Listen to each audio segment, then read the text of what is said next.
আসসালামু আলাইকুম। আমার অত্যন্ত প্রিয় 25-26 সেশন। তোমরা একদম জিএসটি পরীক্ষার মুখোমুখি সময়টাতে দাঁড়িয়ে আছো।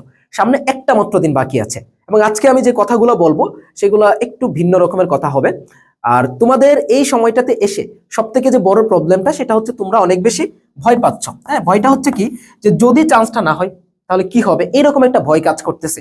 এটা কাজ করার কিছু কারণও আছে, কারণ এবার যারা জিএসটি পরীক্ষা দিচ্ছ তোমরা ম্যাক্সিমাম বলতে হাতে গোনা কয়েকজন বাদ দিলে বাকি সবাই কিন্তু এর আগে কোনো জায়গায় চান্স পাও নাই। যারা কোথাও একটু লাস্টের দিকে মেরিটে হলেও চলে আসছে তারা কিন্তু জিএসটি প্রিপারেশন নেয় নাই। রিজন হচ্ছে কি, কারণ এত লম্বা সময়ের গ্যাপ, এই গ্যাপটাতে আর প্রিপারেশন নেওয়ার মতো এনার্জি পায় নাই।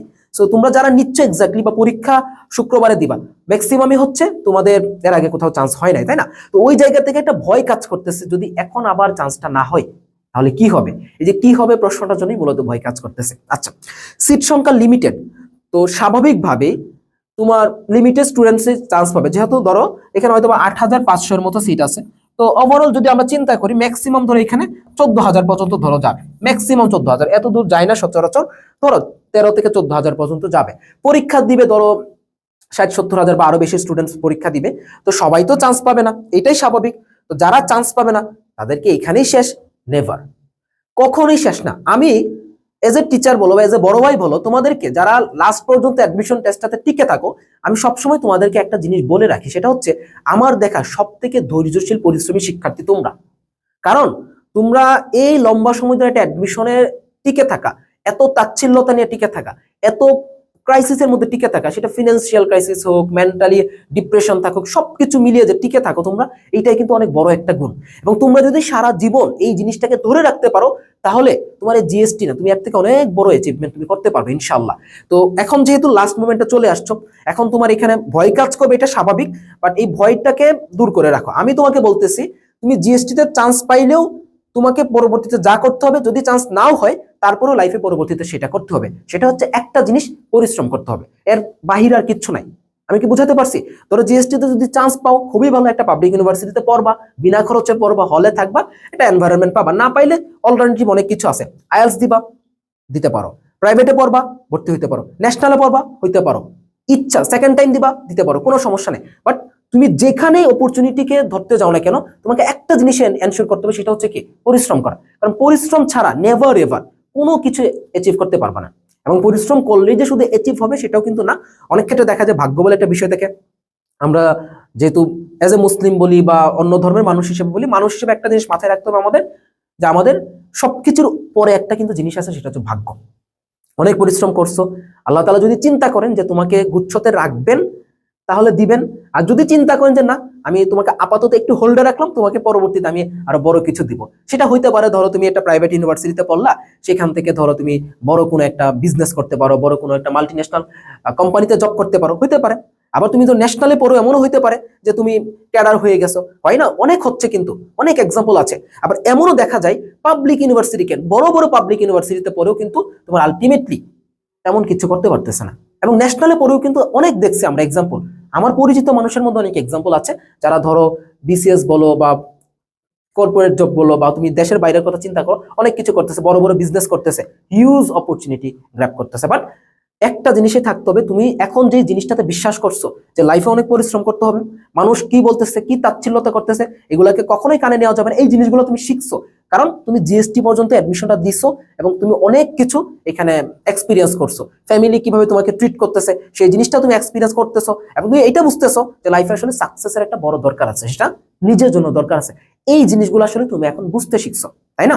তো মাথায় রাখবা, এই কথাটা সবসময় মাথায় রাখবা। আমি নিজে মনে করি যে নেভার গিভ আপ, মানে কখনোই গিভ আপ করা যাবে না।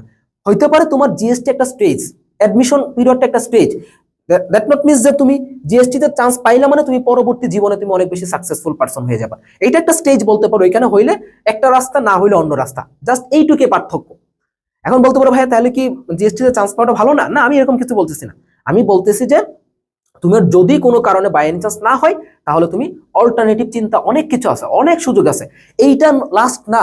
হয়তোবা আমরা মাঝে মাঝে তোমাদেরকে তাগিদ দিই, পড়াশোনা তাগিদের জন্য বলি যে লাস্ট এক্সাম, লাস্ট অপরচুনিটি, তোমরা একটু চেষ্টা করো। এই জিনিসগুলো কেন বলি জানো? এগুলো বলি হচ্ছে যাতে তোমরা একটু পড়াশোনার দিকে ফোকাসটা থাকো। পড়াশোনায় কেন ফোকাস রাখতে বলি? কারণ এই যে লম্বা সময় ধরে প্রিপারেশন নিচ্ছ, 24 ব্যাচ হয়ে থাকলে অনেক দিন ধরে পড়াশোনা করতেছো, 25 ব্যাচও অনেক দিন যাবত পড়াশোনা করতেছো, তাহলে এই যে তুমি পরিশ্রমটা করতেছো একটা যেন এই স্টেজটাতে একটা রেজাল্ট নিয়ে যেতে পারো, তোমার মনটাও ভালো থাকবে, ফ্যামিলিও ভালো থাকবে, সবার একটা ভালো থাকবে, তোমার একটা অপরচুনিটিটাও সামনে ধরে একটু সুযোগটা বেশি পাবা, এইটুকুই। এই জন্য মূলত আমরা বলি যে তুমি পড়াশোনা করো, পড়াশোনা করো, এই জন্য তোমাদেরকে তাগিদটা দিই। বাট সব দিক থেকে এখন যদি আসলে বাস্তবতার কথা বলি, তুমি চান্স পাইলেও তোমাকে যা করতে হবে, না পাইলেও তোমাকে তাই করতে হবে। সো কখনোই এগুলো নিয়ে ডিপ্রেশন ভুগবা না, তোমার জিএসটিতে হইতেই হবে এরকম কিছু না। বাট একটা জিনিস ভাইয়ের পক্ষ থেকে রিকোয়েস্ট, এতদিন যা পড়াশোনা করছো সেটুকু যেন তুমি পরীক্ষার হলে আউটপুটটা দিয়ে আসতে পারো।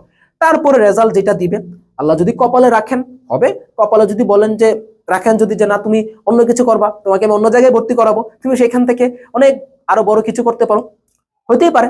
যেমন ধরো আমরা মাঝে মাঝে দেখি না, ধরো একটা এমন কিছু হইলো যে তোমার ধরো মাথার উপর একটা ছোট একটা ডাল পড়ছে, তো আমরা হয়তো বা ডালটা দেখে ভাবতেছি ইস ডালটা পড়ছে, কিন্তু আমি যদি এখানে আর 5টা মিনিট দাঁড়াইতাম, হইতে পারতো এখানে একটা বড় ডাল পরে আমার মাথাটা ফেটে গেছে।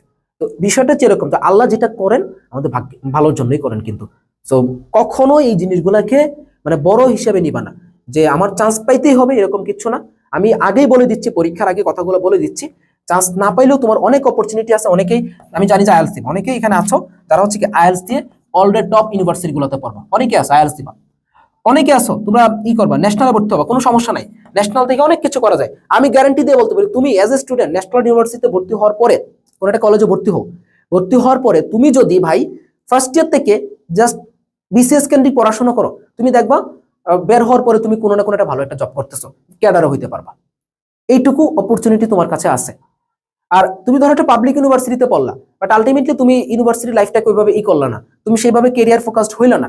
সেটা যে কোনো ক্যারিয়ার হইতে পারে, তুমি গভর্নমেন্ট জব করবা সেই ক্যারিয়ার হইতে পারে, তুমি রিসার্চ করবা সেই ক্যারিয়ার হইতে পারে, তুমি ধরো কর্পোরেটে যাবা সেই ক্যারিয়ার হইতে পারে, বিজনেস করবা সেই ক্যারিয়ার হইতে পারে, কোনো দিকে তুমি ফোকাস করলে না, তো তোমার সাথে কিন্তু তুমি কিন্তু আহামরি কিছু হয়ে গেছো না। তোমার যে পাবলিকের ট্যাগ, এই ট্যাগ সর্বোচ্চ 1 মাস খাবে মানুষ, এই যে ভার্সিটি টি শার্ট পরে ট্যাগ দেখানে এলাকায় গিয়ে এগুলো 1 মাস খাবে। বাট আলটিমেটলি তোমাকে অনেক বড় ভিশন নিয়ে কাজ করতে হবে লাইফে, লাইফটা এখানে থেমে যাবে না।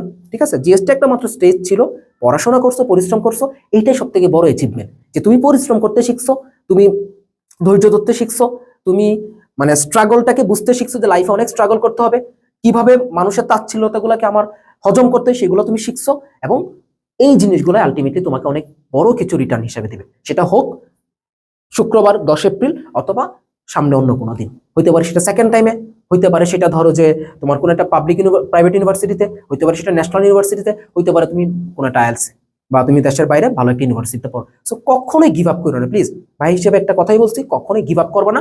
জাস্ট মনে রাখবা তোমাকে সারা জীবন এইভাবেই পরিশ্রম করতে হবে এবং এইভাবে স্ট্রাগল করতে হবে। কখনো তুমি ফেইলিয়র হবা, কখনো তুমি সাকসেসফুল হবা। ফেইলিয়র এবং সাকসেসফুলের কখনো আলটিমেট ডেফিনেশন হয় না, বা আলটিমেট কোনো তোমার ডেস্টিনেশন হবে না এখানে। ফেইলিয়র মানে কি, তুমি ধরো একটা স্টেজে ফেইলিয়র হয়েছে, একটা স্টেজে সাকসেসফুল হবে, একটা স্টেজে একটা মানুষ সাকসেসফুল হয়েছে মানে কি পরের স্টেজে সে তোমার আবার সাকসেসফুল হবে, এটা কিন্তু না, এটা আসলে ভ্যারি করে, বুঝছো? সো কখনোই টেনশন করবে না, একটা দিন সময় আছে মাঝে, একটা দিন জাস্ট রিল্যাক্সে প্রিপারেশন নাও, যা মন চাই পড়ো, মন চাইলে না পড়ো, আমার কোনো আপত্তি নাই, স্লাইডগুলো দেওয়া আছে, স্লাইডগুলো একটু রিভিশন দাও, কোনো কিছু প্যানিক করবে না, ঠিক আছে? আল্লাহ ভরসা, আল্লাহর উপর ভরসা রাখো, ইনশাল্লাহ যদি ঠান্ডা মাথায় শুধু আউটপুটটা দিয়ে আসতে পারো, দেখবে ইনশাল্লাহ ভালো কিছু হয়েছে, ইনশাল্লাহ। আসসালামু আলাইকুম।